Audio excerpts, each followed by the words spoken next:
अस्सलाम वालेकुम student, I hope you all are fine.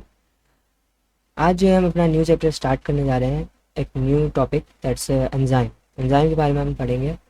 तो पहले तो हम इंट्रोडक्शन लेंगे कि एंजाइम होते क्या हैं, फिर उसके मैकेनिज्म, स्ट्रक्चर और उसके कुछ फैक्टर्स के बारे में देखेंगे। तो फर्स्ट में अगर डेफिनेशन को देखें तो कह रहा है एंजाइम आर प्रोटीन, मैंने प्रोटीन के बने that speed up a chemical reaction in a body. हमारी बॉडी में बहुत सारे केमिकल रिएक्शन होते हैं, उनको सम ऑफ ऑल केमिकल रिएक्शन हम मेटाबॉलिज्म्स करते हैं, मतलब वो मेटाबॉलिज्म जो है कराते हैं। इसको हम बायो कैटलिस्ट भी बोलते हैं। हम देखेंगे क्यों बोलते हैं आगे। अब इसकी कुछ करेक्टरिस्टिक्स हैं, मतलब इसकी कुछ करेक्टर इसका बताया गया है। तो अगर हम देखें तो ये क्या करता है, ये केमिकल रिएक्शन को स्पीड अप करता है। जहाँ पे 200 मॉलिक्यूल बनने होंगे, वहीं पे एक एंजाइम 6 मिलियन मॉलिक्यूल पर सेकेंड में बना सकता है।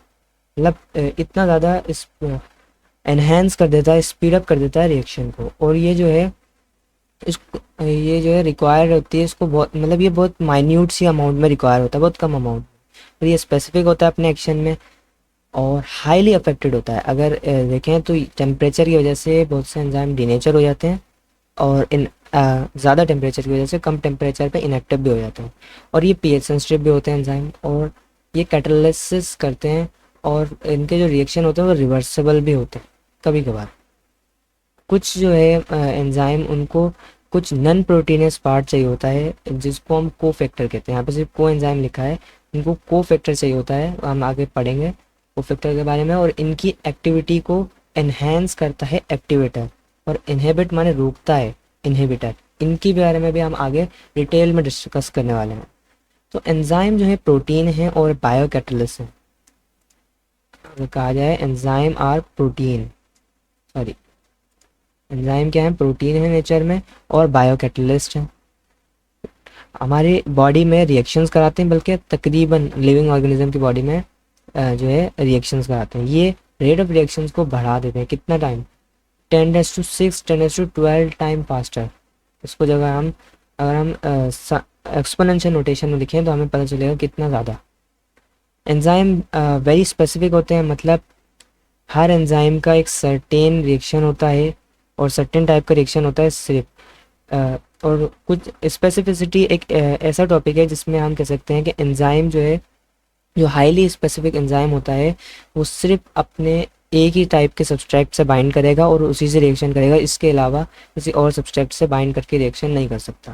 इसलिए एंजाइम जो है बहुत ज़्यादा स्पेसिफिक होते हैं, ये लाइन इंक्लूड की गई है। अगर एंजाइम के नेम्स बोलें तो इनके नेम्स के बिहाफ पे इनकी क्लासिफिकेशन की गई है। हम क्लासिफिकेशन में भी हम पढ़ेंगे आगे किस तरह से कि भाई एंजाइम का जो सफिक्स होता है, मतलब एंडिंग में जो लगाया जाएगा वो एज लगाया जाता है, और स्टार्टिंग में उसका लगाया जाता है सब्सट्रैक्ट। माने पेप्टाइड बॉन्ड तोड़ेगा तो पेप्टाइडेज, मतलब प्रोटीन को तो ब्रेक करने वाले, लिपिड को तो लाइपेज, हाइड्रोलाइसिस करने वाले हाइड्रोलेस। और वो फैक्टर एक मेटल आयन भी हो सकता है और ऑर्गेनिक मॉलिक्यूल भी हो सकता है। फॉर एंजाइम कैटलाइज्ड रिएक्शन, मतलब एंजाइम के रिएक्शन को कैटलाइज कराने के लिए। तो now we will go on structure of enzyme. Enzyme का स्ट्रक्चर कैसा होगा।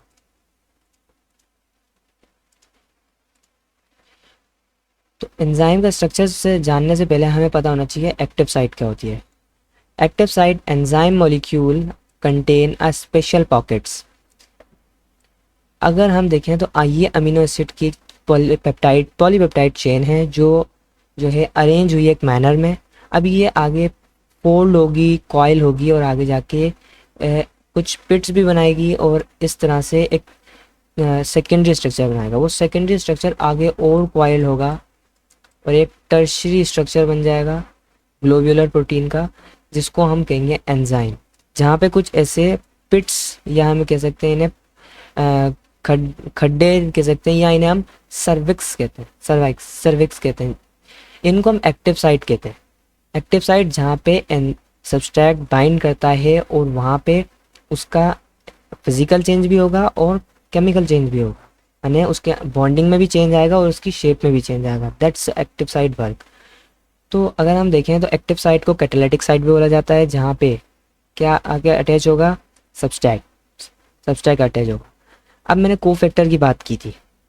कोफैक्टर एक नॉन प्रोटीनस पार्ट है जो उसको एंजाइम को हेल्प करता है उसके रिएक्शन में और सब्सट्रैट को एक्टिव साइट पर बाइंड करने के लिए।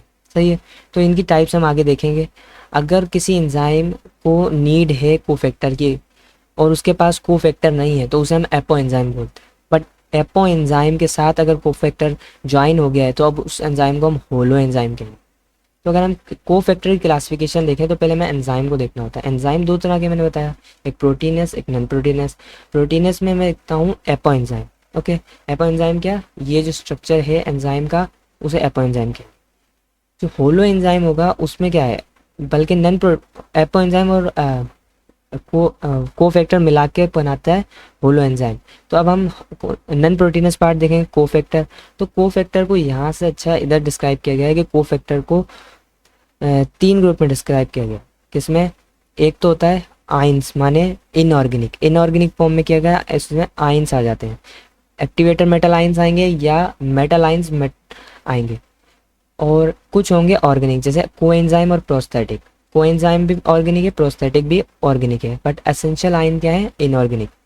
कोएंजाइम जो होंगे वो कभी भी परमानेंट बॉन्डिंग नहीं करेंगे या परमानेंट अटैच नहीं होंगे, बट प्रोस्थेटिक टाइटली बॉन्ड होकर परमानेंट अटैच हो जाते हैं।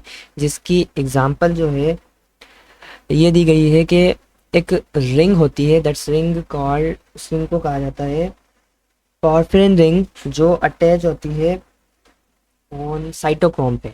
तो ये एक प्रोस्थेटिक ग्रुप की एग्जांपल है। बट कोएंजाइम जो होते हैं वो लूजली बाउंड करते हैं, टाइटली बाउंड नहीं करते।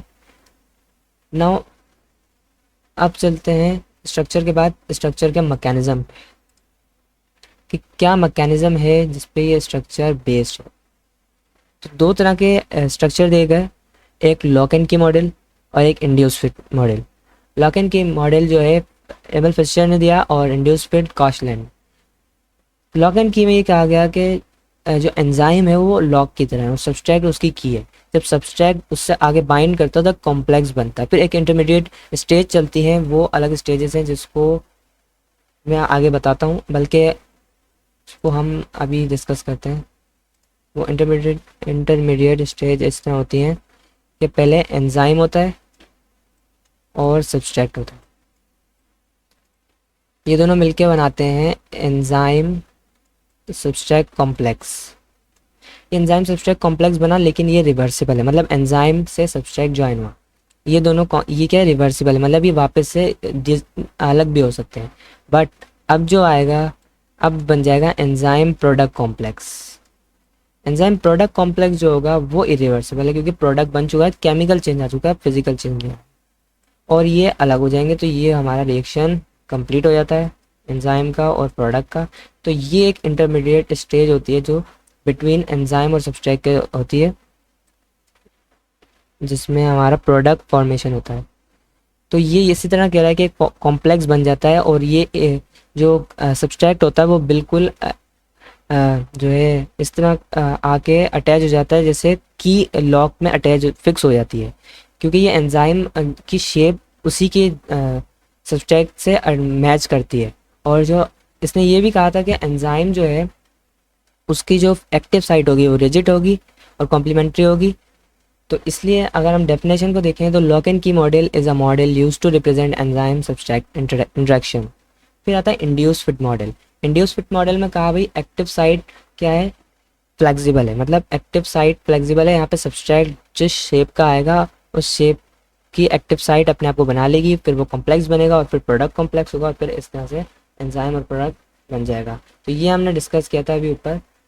नाउ अब एक्टिवेशन एनर्जी क्या है, पहले हम डेफिनेशन देखेंगे फिर हम ग्राफ पे आएंगे। Activation energy is a minimum amount of energy of needed for chemical reaction to occur. यही डेफिनेशन है, मतलब एक्टिवेशन एनर्जी मिनिमम अमाउंट कह सकते हैं कि भाई अगर हमारी बॉडी में 10 एटीपी बने तो उसमें से हम 1 या 2 एटीपी यूज़ कर रहे हैं, मतलब बहुत कम अमाउंट में एटीपी यूज़ करके ज़्यादा अमाउंट ऑफ एनर्जी बना सकते हैं।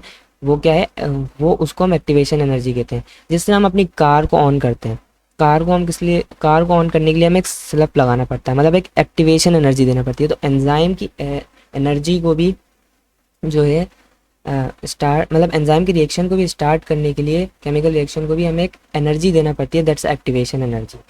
दो तरह के एंजाइम अपने मतलब जो है रिएक्शन कराता है, या तो एक्सोथर्मिक होगा मतलब आउटसाइड द सेल, एक होगा एंडोथर्मिक माने इनसाइड द सेल। एंडोथर्मिक का ग्राफ तो इस तरह बनता है और एक्सोथर्मिक का ग्राफ इस तरह बनता है। एक्सोथर्मिक में क्या है, या ये जो पॉइंट दिख रहा है ना, इस पॉइंट को हम कहते हैं एक बैरियर। इस बैरियर को जब रिएक्शन मतलब हमारी बॉडी कवर कर लेती है, एंजाइम को इतनी एनर्जी मिल जाती है, फिर उसके बाद एंजाइम अपना रिएक्शन शुरू करता है और प्रोडक्ट फॉर्मेशन करता है। सही है? ये मतलब रिएक्टेंट थे, एक एनर्जी दी गई, एक्टिवेशन एनर्जी, मतलब ये बैरियर चढ़ा गया और फिर प्रोडक्ट फॉर्मेशन स्टार्ट हुआ, तो इसको हम एक्टिवेशन एनर्जी कहते हैं।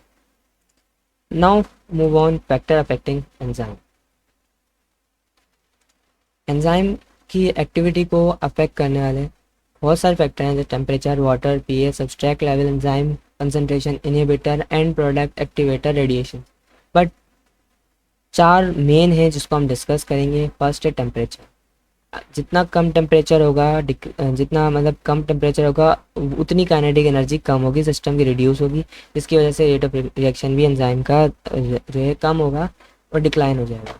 एंजाइम जो एक ऑप्टिमम पीएच पे वर्क करते हैं। अगर मैं एंजाइम का एक ग्राफ बनाऊं, 1 मिनट,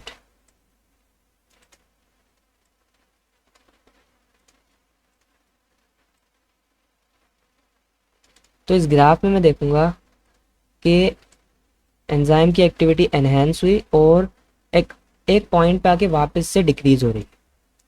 तो इस पॉइंट को हम कहेंगे एक ऑप्टिमम पॉइंट, मतलब ऑप्टिमम टेम्परेचर का पॉइंट है ये। इस टेम्परेचर पे एंजाइम अपना मैक्सिमम वर्क करेगा। अगर इससे ज़्यादा टेम्परेचर लोगे तो भी नहीं करेगा और इससे कम लोगे तो भी नहीं करेगा। फॉर एग्जांपल हमारी बॉडी के एंजाइम जो 37 सेल्सियस पे ऑप्टिमम मतलब मैक्सिमम रेट पे, ऑप्टिमम टेम्परेचर पे मैक्सिमम वर्क करते हैं, वो है 37 सेल्सियस। अगर उससे ज़्यादा करोगे तो भी एंजाइमल एक्टिविटी डिक्रीज होगी, अगर उससे कम पे जाओगे तो भी एंजाइमल एक्टिविटी डिक्रीज होगी। तो ऑप्टिमम पीएच फॉर एग्जांपल हमारा एमाइलेज एंजाइम वो 8.5 पीएच पे वर्क करता है। कुछ गैस्ट्रिक जूस में जो एंजाइम होते हैं, जैसे पेप्सिन, ट्रिप्सिन, इनकी पीएच होती है 1.5 टू 2.5 समथिंग, इनके दरमियान ही ये वर्क करते हैं। बट हमारे जो इंटेस्टाइन है वहाँ पे अल्कलाइन पीएच रहती है। ओ सॉरी, वो तो पीएच पे बात चली गई। मैं कह रहा था टेम्परेचर पे। तो इसी तरह मतलब पीएच भी जो है एक ऑप्टिमम पीएच जो है अचीव चाहिए होती है, मतलब एंजाइम को एक ऑप्टिमम पीएच चाहिए होती है। मतलब अगर पीएच ज़्यादा हो जाए या ऑप्टिमम पीएच से कम हो जाए तो भी एंजाइमल एक्टिविटी डिक्रीज होगी। तो सॉरी फॉर दैट, मैं टेम्परेचर से पीएच पे चला गया था। मतलब पीएच जो है वो भी ऑप्टिमम रहना चाहिए। टेम्परेचर की एग्जांपल हमारी बॉडी में जैसे 37 सेल्सियस, बट पीएच जो है वो भी वेराई करती है, मतलब हर एंजाइम की अलग होती है। बट एक चीज़ ये याद रखना कि तकरीबन ऑल ऑर्गेनिज्म की अगर एंजाइम की बात की जाए तो एक एवरेज वैल्यू ले लें तो 25 सेल्सियस से 42 सेल्सियस तक एंजाइम अपना मैक्सिमम वर्क करते हैं। टेम्परेचर, अब पीएच पे बात आए तो पीएच पे जो है हम बात कर सकते हैं कि भाई एक ऑप्टिमम पीएच चाहिए होती है एंजाइम को, अगर वो नहीं मिलेगी तो एंजाइमल एक्टिविटी डिक्रीज होगी। तो पीएच जो है हर एंजाइम की अलग होती है, जैसे बताया जो इंटेस्टाइन की अलग होती है, अल्कलाइन होती है, हमारे सलाइवरी अमाइलेज की अल्कलाइन होती है। गैस्ट्रिक जो होती है उसकी जो है कह सकते हैं गैस्ट्रिक में जो एंजाइम होते हैं उनकी जो पीएच होती है वो एसिडिक होती है। अब आते हैं सब्सट्रैक्ट कंसंट्रेशन। जस्ट सपोज ये एक एंजाइम है और ये एक सब्सट्रैक्ट है। अभी ये एंजाइम से सब्सट्रैक्ट बाइंड हुआ और रिएक्शन हो गया। अब मैं कहता हूँ यहाँ पे और सब्सट्रैक्ट ले आता हूँ। अब ये पहले इससे रिएक्शन करेगा, फिर इससे रिएक्शन करेगा, फिर से रिएक्शन करेगा, तो क्या हो गया, टाइम बढ़ गया। मतलब अगर सब्सट्रैक्ट की कंसंट्रेशन में बढ़ा रहा हूँ तो क्या हो रहा है, reaction rate of reaction slow हो रहा है। जहाँ पे ये 1 सेकेंड इसको लगा रहा है करने में, तो फिर 2 सेकेंड इसको लगेंगे और 4 सेकेंड इसको लगेंगे। बट अगर मैं एंजाइमल कंसंट्रेशन भी बढ़ा दूँ, 2 एंजाइम कर दिए, ये मैंने 3 एंजाइम कर दिए, तो ये 1 सेकेंड या 1 से थोड़ा सा ज़्यादा सेकेंड लेंगे और ये रिएक्शन कंप्लीट कर लेंगे। तो मतलब अगर एंजाइमल एक्टिविटी बढ़ाएंगे तो वो डायरेक्टली प्रोपोर्शनल है रेट ऑफ रिएक्शन के, और सब्सट्रैक्ट कंसंट्रेशन बढ़ाएंगे तो वो इन्वर्सली प्रोपोर्शनल है रेट ऑफ रिएक्शन के। ओके, आई होप ये आपको समझ में आया होगा। अब चलते हैं हम इनहिबिटर पे। जैसे हमने इनहिबिटर के बारे में बात किया था, तो एंजाइम जो है उनकी एक्टिविटी को इनहिबिट करने के लिए इनहिबिटर्स प्रेजेंट होते हैं हमारी बॉडी।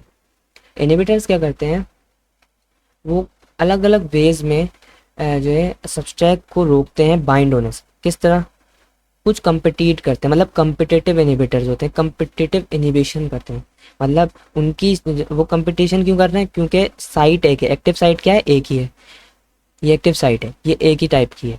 अब क्या होगा, सब इस जो इनहिबिटर होगा ना उसकी भी शेप इस सब्सट्रैक्ट की तरह, वो सब्सट्रैक्ट किस तरह होगी, बट ये यहाँ पे रिएक्शन नहीं कर सकता। इनहिबिटर कभी भी रिएक्शन नहीं करेगा। इनहिबिटर क्या करेगा, सब्सट्रैक्ट की जगह आके एक मतलब जो है बॉन्डिंग करेगा, मतलब बॉन्डिंग भी नहीं कहेंगे एक तरह से, इसके साथ आके बाइंड कर जाएगा, बाइंडिंग करेगा, और बाइंड करेगा लेकिन रिएक्शन नहीं करेगा। और ये बाइंडिंग कौन सी होगी, ये लूज बाइंडिंग होगी। अच्छा, एक चीज़ इससे पहले एक कंसेप्ट और समझ लो कि जब भी सब्सट्रैक्ट आके बाइंड करता है एंजाइम पे, तो शुरू में होती है लूज बाइंडिंग, मतलब एंजाइम की शेप थोड़ी सी खुली हुई होती है, या एंजाइम जो है थोड़ा सा मतलब बिल्कुल फ्लैग उसकी तरह नहीं होता, बिल्कुल टाइट नहीं होता कि, तो जो जैसे सब्सट्रैक्ट आगे बाइंड करता है तो पहले लूज बाइंडिंग होती है, फिर उसके बाद जो है एंजाइम खुद टाइट बाइंडिंग करता है और फिर रिएक्शन करता है। तो इसी तरह इनहिबिटर भी यहाँ पे लूज बाइंडिंग करता है। आगे देखें तो एक होता है नॉन कम्पिटिटिव इनहिबिटर। अच्छा, ये जो इनहिबिशन थी, इस इनहिबिशन को हम बोलेंगे रिवर्सिबल कम्पिटिटिव इनहिबिशन। आगे जो है ये रिवर्सिबल तो है लेकिन ये नॉन कम्पिटिटिव इनहिबिशन। इसमें क्या होगा, इसमें जो है सब्सट्रैक्ट वो इनहिबिटर जो है वो सब्सट्रैक्ट की एक्टिव साइट पे आके नहीं बैठेगा, मतलब वहाँ से कंपटीशन नहीं करेगा, क्योंकि उसे पता है कंपटीशन के लिए क्या चाहिए, अमाउंट चाहिए। अगर सब्सट्रैक्ट की कंसनट्रेशन ज़्यादा हुई तो ये तो इनहिबिशन कर नहीं सकता। तो अगर कंपिटेटिव, फॉर एग्जांपल यहाँ पे एक इनहिबिटर है और दो क्या है, सब्सट्रैक्ट है, तो ये इनहिबिटर को तो भगा देंगे, ये तो खुद ही आके अटैच हो जाएंगे एक्टिव साइट पे, है ना। तो जितने ज़्यादा सब्सट्रैक्ट होंगे तो इनहिबिटर की जो है इनहिबिशन कम हो जाएगी, और अगर इनहिबिटर ज़्यादा होंगे तो सब्सट्रैक्ट की मतलब जो है वो रिएक्शन कम हो जाएगा। तो इससे जो है मतलब वो डिपेंड करेगा उनकी कंसंट्रेशन पे। बट इधर जो है कंपटीशन नहीं है, इधर क्या हो रहा है, इधर जो है इनहिबिटर आके एंजाइम पे बाइंड करेगा और एंजाइम की जो है शेप को अल्टर कर देगा, जिससे एंजाइम का फंक्शन रुक जाएगा, जिसकी वजह से रिएक्शन नहीं होगा। ये तो थी नॉन कम्पिटिटिव। एक होती है अनकम्पिटिटिव। ये इनहिबिशन किस तरह की होती है, इस इनहिबिशन में जो है एक कॉम्प्लेक्स बनता है, मतलब ये एक्टिव साइट है, ये एक्टिव साइट पे अटैच नहीं हुआ, बल्कि इसने क्या किया, इसने यहाँ पे आके सब्सट्रैक्ट को भी अपने पास जोड़ लिया इनहिबिटर ने, और एक्टिव साइट को भी एक कॉम्प्लेक्स बना लिया, लेकिन ये रिएक्शन नहीं हो सकता। तो इसको कहते हैं अनकम्पिटिटिव इनहिबिटर। तो इनकी यहाँ पे टाइप देख सकते हैं, यहाँ पे और डिटेल मतलब और अच्छी तरह डिस्क्राइब किया गया है कि कम्पिटिटिव इनहिबिशन में इनहिबिटर एक्टिव साइट पर अटैच करता है, बट यहाँ पे एलास्ट्रिक साइट वाली, इलास्टिक साइट माने किसे कह रहे हैं, ये जो एंजाइम के सरफेस जो है। फिर उसके बाद ईएस कॉम्प्लेक्स से इनहिबिट कर रहा है, ये भी देख सकते हैं। एक होता है फीडबैक इनहिबिशन। फीडबैक इनहिबिशन क्या होती है, फॉर एग्जांपल एंजाइम ने अपना मेटाबॉलिक पाथवे मतलब अपना रिएक्शन शुरू किया, पहला एंजाइम है जिसने मतलब पहली बार अपने जिसने रिएक्शन किया एक सब्सट्रैक्ट से, हो गया दोबारा। अब एंजाइम जो है मतलब जो है यूटिलाइज नहीं होते रिएक्शन में, ये बार बार उसी, इसलिए तो ये माइन्यूट अमाउंट में चाहिए, क्योंकि ये कभी भी रिएक्शन में खुद यूटिलाइज नहीं होंगे। ये सब्सट्रैक्ट पूरा हुआ फिर इसको बिठा लेगा, इससे रिएक्शन कराएगा, फिर अगले वाले से रिएक्शन करेगा। इस तरह ये जो एक ही एंजाइम 3 से 4 बार रिएक्शन कर लिया, अब सब्सट्रैक्ट खत्म हो गया। अब क्या करेगा, अब सब्सट्रैक्ट खत्म हो गया, अब क्या करना है, इसे इनहिबिशन करनी है। तो वो प्रोडक्ट इतना बन गया, सफिशिएंट बन गया, तो ये प्रोडक्ट क्या करेगा, एक इनहिबिशन भेजेगा, मतलब एक इनहिबिशन मैसेज टाइप का भेजेगा, एक फीडबैक भेजेगा, जिसकी वजह से वो एंजाइम अपना जो मेटाबॉलिक पाथवे है, अपना मेटाबॉलिक रिएक्शन है वो रोक देगा। उसको कहते हैं फीडबैक इनहिबिशन। आगे चलते हैं, लास्ट है क्लासिफिकेशन। तो क्लासिफिकेशन पहले जो हमने की वो की बेस्ड ऑन उनके मतलब जो है फंक्शन पे, मतलब उनके रिएक्शन पे, फिर बाद में की उनके सब्सट्रैक्ट पे। जैसे हमने बताया सफिक्स पे एज आएगा और उनका स्टार्टिंग में उनका क्या होगा, मतलब जो है सब्सट्रैक्ट का नेम होगा। तो हम ये दोनों क्लासिफिकेशन देखेंगे। पहले देखते हैं ऑक्सीडो रिडक्टेस।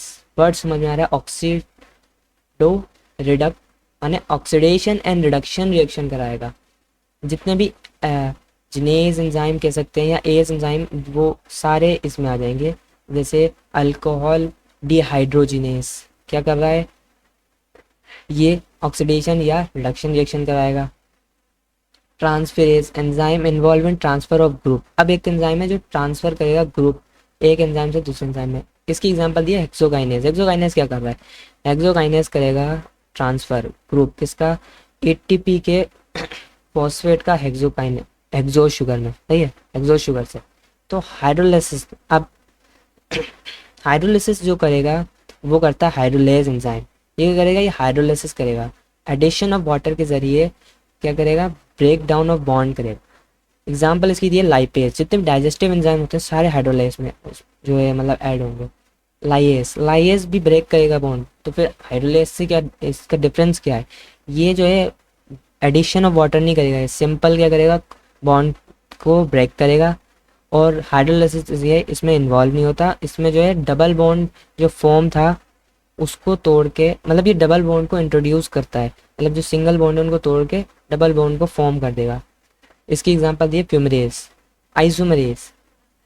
अगर आपने पढ़ा हो कि ग्लाइकोलिसिस जब रेस्पिरेशन होता है तो उसके स्टार्टिंग में ग्लाइकोलिसिस होता है जिसमें ग्लूकोज 6 फॉस्फेट को चेंज कर दिया जाता है फ्रक्टोज 6 फॉस्फेट में। वाई, बिकॉज ये करता है एंजाइम दैट्स आइसोमरेज एंजाइम्स करते हैं ये आइसोमर बनाना। फॉर एग्जांपल फॉस्फोहेक्सो का आइसोमरेज। लाइगेज, एक तो है लाइगेज, एक होता है लाइगेज। लाइगेज जो है हम बायोटेक्नोलॉजी में पढ़ते हैं, जिसमें एंजाइम क्या करता है, दो मॉलिक्यूल को ज्वाइन करने का काम करता है। इसकी एग्जांपल डीएनए आरएनए भी दी जाती है। उनको जब हम ज्वाइन करते हैं मॉलिक्यूल मतलब रिस्ट्रिक्शन एंजाइम के ज़रिए काट के फिर लाइगेज एंजाइम के ज़रिए पेस्ट करते हैं हमारा डिजायर्ड डीएनए। ये हम खुद आगे पढ़ेंगे। लाइगेज उसमें हेल्प करता है ज्वाइनिंग में। फिर उसके बाद आता है क्लासिफिकेशन, एंजाइम की किस बेस पे, उनके सब्सट्रेट नेम के बेस पे।